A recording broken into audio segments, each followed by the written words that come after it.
नमस्कार, आप देख रहे हैं मिड कैप मंत्र। मैं हूं हर्षिता सावंत। शुरुआत करते हैं इस वक्त की हेडलाइंस के साथ।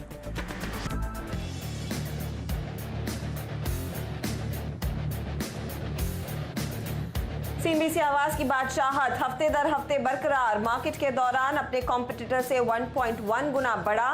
शाम के प्राइम टाइम में 1.7 गुना आगे। प्यार और भरोसा बनाए रखने के लिए आप सभी दर्शकों का धन्यवाद।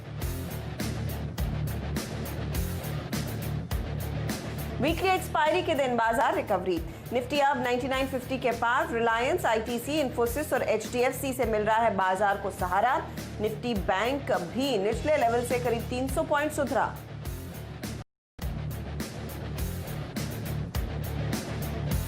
एजीआर मामले में सुप्रीम कोर्ट ने टेलीकॉम कंपनियों से 10 साल की आय और चुकाए गए टैक्स का ब्यौरा मांगा। अब जुलाई के तीसरे हफ्ते में होगी सुनवाई। कोर्ट ने सरकारी कंपनियों को एजीआर देनदारी से किया मुक्त।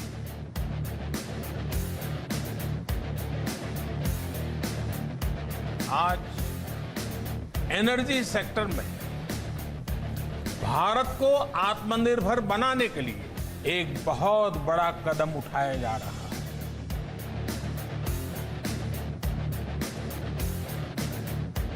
41 कोयला खदानों की ग्लोबल नीलामी पर पीएम ने किया श्री गणेश। कहा, एनर्जी में अब भारत बनेगा आत्मनिर्भर। रिफॉर्म से लाखों युवाओं को मिलेगा रोजगार।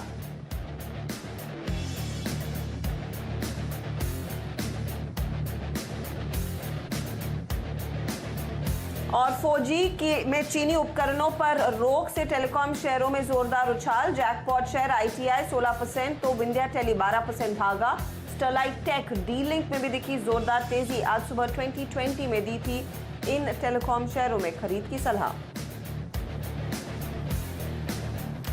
वायदे के बैंड से बाहर निकलने के बाद भेल में दिखी 15% की तेजी। साथ ही बीईएल, बीएमएल, एमएमटीसी जैसे सरकारी शेयरों में भी दिखा जोरदार एक्शन। वेदांत के अनिल अग्रवाल ने कहा, चीन की जगह भेल से खरीदे जाएं पावर इक्विपमेंट।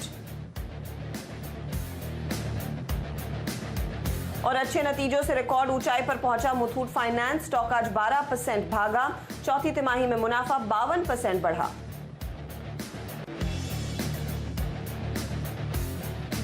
और प्रोडक्शन घटने से चाय शेयरों में दिखी रौनक। जयश्री टी, हैरिसन मलयालम 6 से 7% दौड़े। चावल से जुड़े शेयरों में भी आज दिखी खरीदारी। केआरबीएल 7% चढ़ा।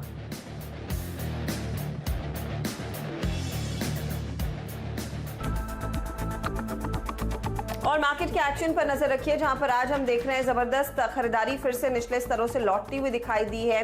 9950 इस लेवल को हमने हासिल कर लिया और उसके आगे हम बढ़े हैं। 9890 के स्तरों पर इस समय दरअसल निफ्टी कर रहा है ट्रेड। 105 अंकों की बढ़त। और साथ ही साथ निफ्टी बैंक देखें तो यहाँ पर चाल और भी मजबूत बनती हुई दिखाई दी है। तो आप कह सकते हैं कि जो सुबह की थोड़ी सी सुस्ती थी उसको पीछे छोड़ अब इंडेक्स में आ रही है रफ्तार। और गुरुवार का सत्र है, आज वीकली एक्सपायरी भी है और इस तरह का ट्रैक्शन तेजी की तरफ एक अच्छा संकेत दे रहा है।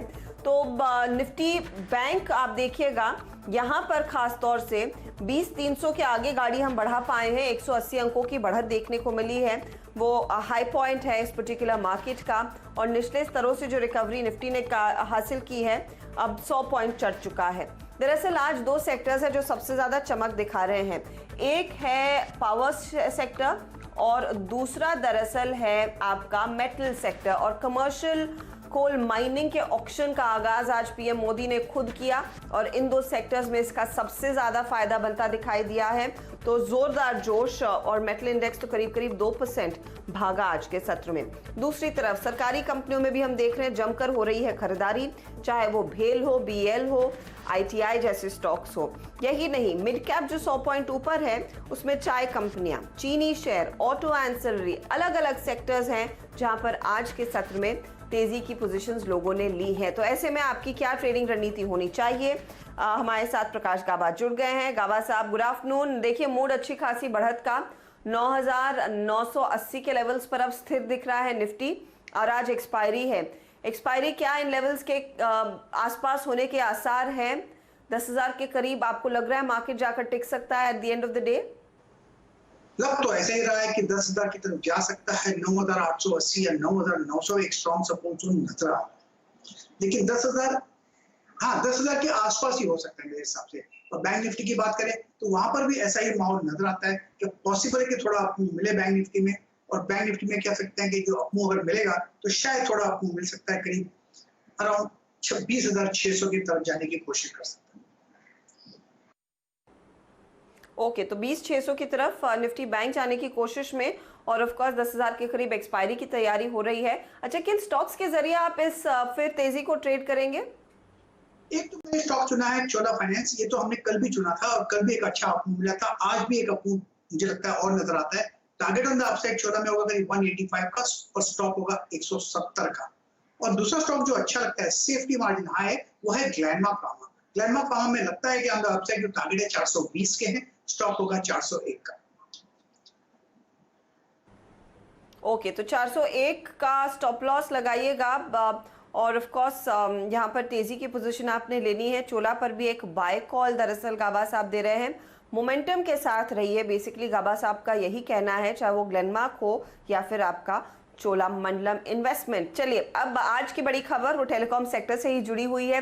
सुबह में फोकस टेलीकॉम इक्विपमेंट मैन्युफैक्चरर्स पर था, लेकिन इस समय आपको टेलीकॉम कंपनियों पर ध्यान देना चाहिए, क्योंकि एजीआर केस की आज सुनवाई हुई। उसमें इन टेलीकॉम कंपनियों ने अपनी दलील कोर्ट के सामने रखी। अब क्या कुछ कहा गया, और ये केस ऑफ कोर्स आगे टल गया है, लेकिन क्या कुछ कहा गया है और कितना टाइम मांगा है इन कंपनियों ने, वो इम्पोर्टेंट है। असीम इनफैक्ट इस कोर्ट केस पर नजर रखे हुए हैं। असीम, बताइए खासतौर से वोडाफोन की क्या दलील थी, कितना समय वो मांग रहे हैं? देखिए, एजीआर मामले में सुप्रीम कोर्ट ने पिछली सुनवाई के दौरान टेलीकॉम कंपनियों से एफिडेविट फाइल करने को कहा था और उनसे कहा था कि आप बताइए कि कितने वक्त में आप पेमेंट जो है वो करेंगे और इसके लिए आप सिक्योरिटी जो है वो क्या देंगे। तो दोनों कंपनियों ने आज अपना एफिडेविट जो है वो फाइल कर दिया। सबसे पहले मैं एयरटेल के बता दूं, एयरटेल ने कहा कि उन्होंने करीबन 18,000 करोड़ के आसपास जो है रकम जो उन्होंने जमा जो है वो करा दी है। कंपनी ने जो आगे चल करके बातचीत जो है दूरसंचार विभाग से उनकी जो है वो चल रही है।